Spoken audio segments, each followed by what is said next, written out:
Annie, are you okay? Annie, are you okay? Are you okay, Annie? Annie, are you okay? Annie, are you okay? Are you okay, Annie? Annie, are you okay? Annie, are you okay? Are you okay, Annie? Annie, are you okay? Annie, are you okay? Are you okay, Annie? Annie, are you okay? Are you okay?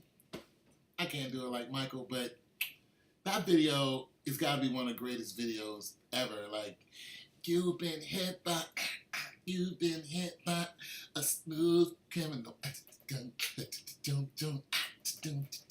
He did that lean, lean on you, lean on you. Just imagine somebody looking over you like that. Like, what? What'd you say? Punk. You'd be like, my bad, bro. I don't even know what I'm talking about. Anyway, shoot. Looking like some NBA news. All this Cleveland talk. You know, they just got Crowder, Cousins, Isaiah. I guess if you're gonna,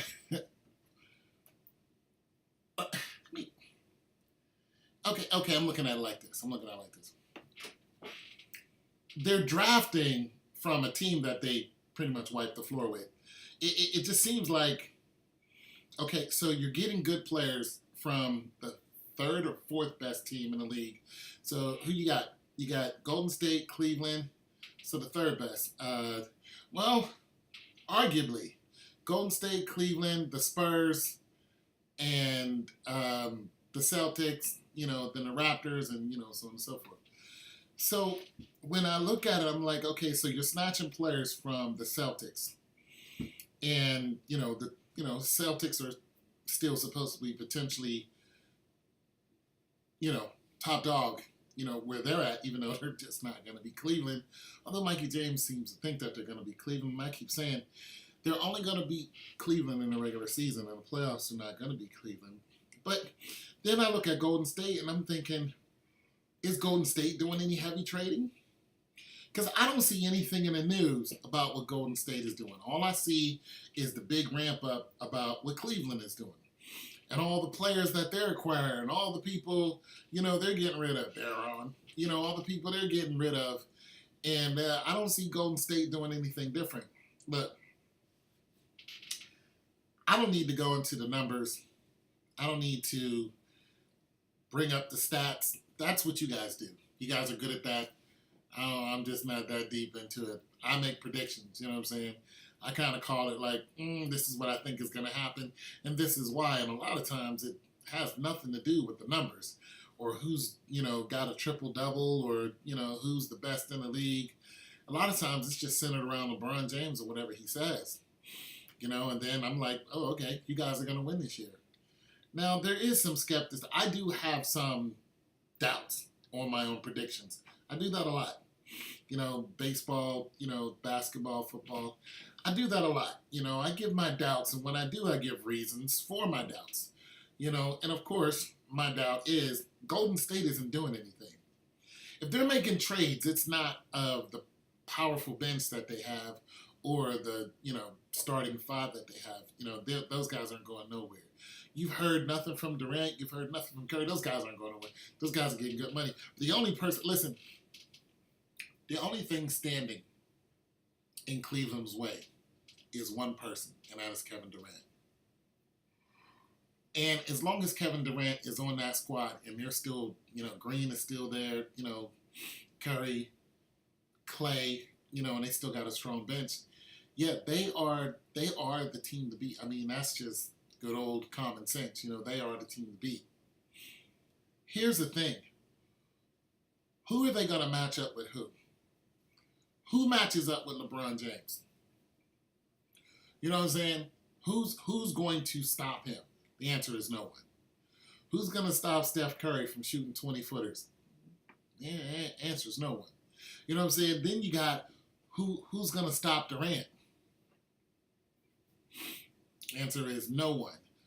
who's gonna stop Crowder? Who's gonna stop Isaiah Thomas? Yeah, we don't even know if Isaiah's gonna be ready then because there's still hush hush on his hip injury, and when he comes back, we don't even know if he's gonna be 100%. The old Isaiah, we just don't know how that's gonna pan out. But I mean, when we're really looking at it, we're just getting to the meat or the crux of it all. You know, if Golden State doesn't change, you know, it's just hard for me to see it happening, but nonetheless, I just believe that it will. I know the numbers are stacked against my prediction. This is the one time where if I'm wrong, I don't really care. Well, I don't really care usually, but if I'm wrong, it's just not. It's not like I'm gonna go. I didn't see that coming.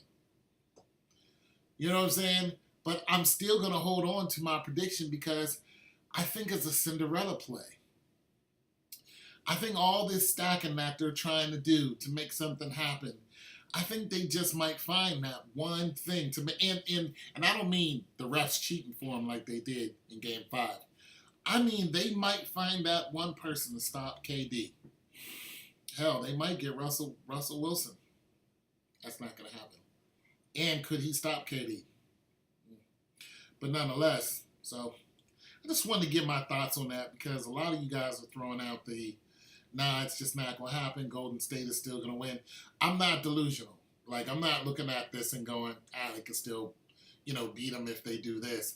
I just think it's going to be an influence that doesn't necessarily have to do with the numbers. That's all I'm saying. And that's my only issue I have with myself.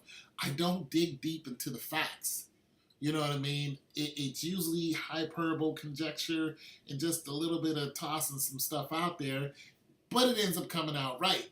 I try to look at backstories, news. I always tell you guys, follow the money. And just pretty much whatever, any way the wind blows as far as, LeBron and some of the stuff he says. So I just wanted to reinforce the fact that I still think Cleveland's going to win. But for those of you who have been saying, hey, look, I think they're going to lose even though I love them, so on and so forth, I completely understand that. But let me say this. If Cleveland does win, with all the numbers stacked against them, with the outcome, I mean, they look, right now, Cleveland can go in and get swept. Let's just be for real or be for real. They get swept. But if Cleveland goes and they do win, the NBA is not only fixed, it is a disgusting game of catch me if you can. Hey, catch me in a lie. Try, you know what I'm saying? That's what it is. It's catch me, can you prove it? But I'm just telling you guys, don't get yourself all riled up over these games. Once again, God is the focus that you should be focused on. Don't get yourself all into these games to the point where you get upset because there are going to be some smoking, hot, mad people in Golden State this year. If they lose, they're going to be so mad. They're going to be like, what in the entire hell just happened? Hey, remember LeBron James, he went to the playoffs like 3 times and went to the championship 3 times and he shut down? I'm telling you right now that Golden State has all the cards stacked in their favor. LA Dodgers. However, I still believe Cleveland Cavs are going to win, and it has nothing to do with the numbers. What does that tell you? That means they're going to do something. They're going to, not Cleveland's going to do something. They're going to do something to Golden State. Somebody's going to get injured. All of a sudden, Steph Curry's going to be shut down. He's going to start shooting like me. Somebody who ain't played basketball in like 100 years. He's going to start shooting like me. You'll be like, what? He's going to look just like LeBron in his younger years. I'm telling you, you heard it here now. It's going to happen. And Mike, Don't get mad at me. Don't get mad at the messenger. That's all I'm saying. Sanchez, I know you're on my team. You're on like Cleveland's gonna win, but you don't believe that it's fixed. Look, when it happens, like I'm telling you guys now, we ain't even playing ball yet. When it happens, Sanchez, James, just chill out and just be like, from now on, not only is it fixed, it's just disgusting. It's just crazy fixed. All right? It's your boy Tell 202, man. God loves you. I'm out.